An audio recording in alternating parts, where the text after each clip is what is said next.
The reason you're getting slower as you get older is because of this. Imagine you plan a trip to Paris, and when you arrive at the airport, you realise your ticket is to Rome. What would you do? Would you ask the pilot to fly there faster, or would you ask him to change your ticket? The answer is pretty obvious.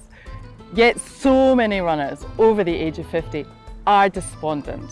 They are getting injured all the time, or they're just plain tired all the time. Yet they think in order to improve their running, they need to train harder. So in this video, we are going to share with you the 4 things that runners over 50 are never told, and the one they are, which is a blatant lie. You have no idea how much strength training is going to benefit your running. We are big advocates here at Coach Parry for strength training. You'll find them in all of our training programs, and we really drive the point home on how important it is to get strength training in your plan. Strength training there for reduced risk of injuries, so preparing your body for the amount of load that you're going to be putting it through, as well as for performance benefits. The stronger you are, the stronger your base and your posture is, the better your running economy will become. Now you may be saying, it's too late for me to get started with strength training. You're wrong. It is never too late to get started. Naturally, the earlier you start with strength training, the better off you'll be later on in life. See this as a bank or a muscle bank. The more you deposit now, the better returns you'll have later on in life.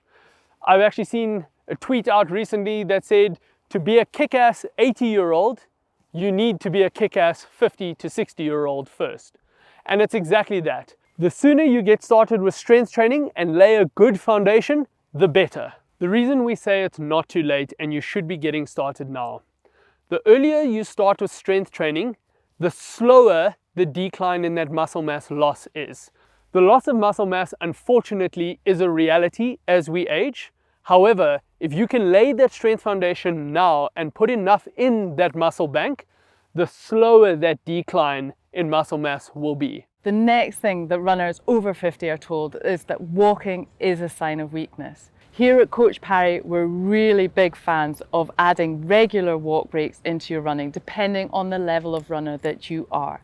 So, the reason we add walk breaks in is because it reduces the load, it reduces the intensity on our body, and also reduces the eccentric loading on our body as well, which means we can go longer and do more sessions or more easy runs. At Coach Parry, we often get asked how frequently you should walk and the duration of your walk breaks, and that really depends on what type of athlete you are and where you are in your training cycle. Runners over 50 are not told that running is not bad for your knees.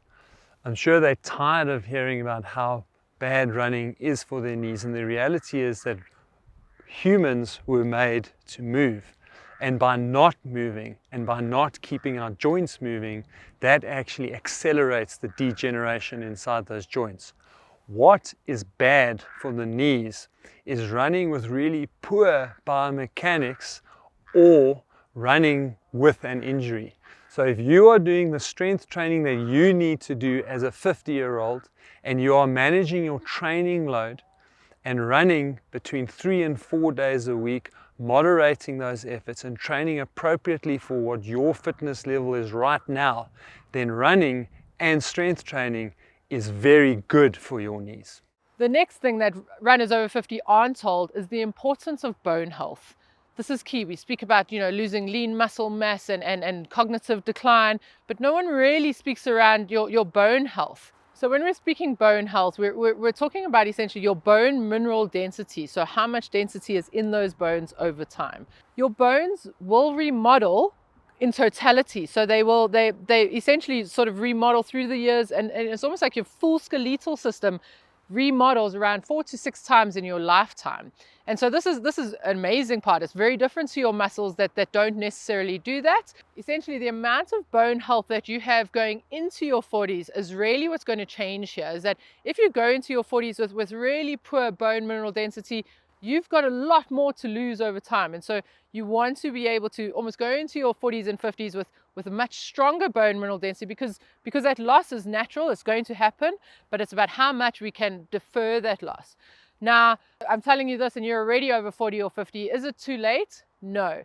We can still help building that bone mineral density by using strength training and good nutrition practices to look after our bones, or what bone mineral density we do currently have. This becomes even more pertinent for our female runners over the age of 50. And the reason is that females start losing bone mineral density as early as their late 20s. You can lose up to 2 to 4% of bone mineral density per year, which is really, really massive. And this becomes even more exponential as you're going through your peri and postmenopausal phase, where you can lose up to 6% of bone mineral density as you are aging. A very scary fact is that more women die from osteoporosis than breast cancer. And so not enough is spoken about looking after our bones as females as we age in particular. And the way we combat that is by doing strength training and having good nutritional principles. So strength training is vital because it places a load on the bones, and every time a load is placed on the bones, they get a little bit stronger. Running is great because it is a contact sport and there is a load, but it's a continuous load. And the bones require a multi-directional force in order to really get nice and strong. And we want to complement that with really good nutritional strategies. So you want to make sure that you're including some good vitamin D into your diet, especially if you are in a country where you don't get a lot of sun. That is also really, really important. For all of that, we need to deal with the elephant in the room, which most of us ignore, and that is recovery. Recovery is important across the board for all athletes, but it's critical for the older athlete. So you need to take time after you've done a session, after you've done maybe a couple of long runs back to back. You need those couple of days to adapt, to let your body absorb that training that you've done. In your training sessions, there will be a systemic breakdown. There will be micro tears in your muscles. There will be an intensity to the session that your body just needs to physically and mentally recover from. And the recovery is really important. That is when your body rebuilds itself, and it rebuilds itself stronger. So you need those recovery days. You need the session to break down, and then the recovery days to build up stronger.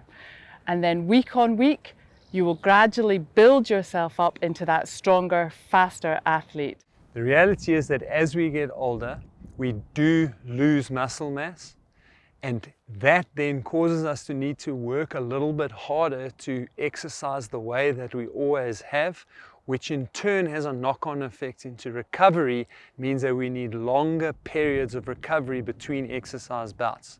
So we can tackle this on two fronts. The first being that if you introduce strength training into your routine, you can both slow down the loss of that muscle mass, but even more importantly, we can reverse the impact of that muscle mass. And if we reverse the impact of the loss of that muscle mass, then you are going to improve your work capacity again, which means that we don't have to work as hard or harder than we used to do the same amount of work. And the second and important aspect is that we do need to allow some extra recovery time.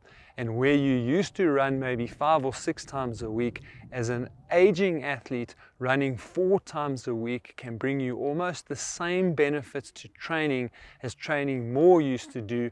And if you feel like you've got more time and you do want to train more, then remember that you have to do strength training as an older runner, but that you can also add in non-impact forms of exercise, things like cycling and swimming, that'll contribute to that cardiovascular load, but reduce the stress on recovery as you get older. Knowing all of that is one thing, but implementing that into your training is another thing. So to discover exactly how to do that, grab your seat in our upcoming Faster Beyond 50 Masterclass. In it, you'll discover how to run faster as you get older without training more or harder than you currently are, all while avoiding injury.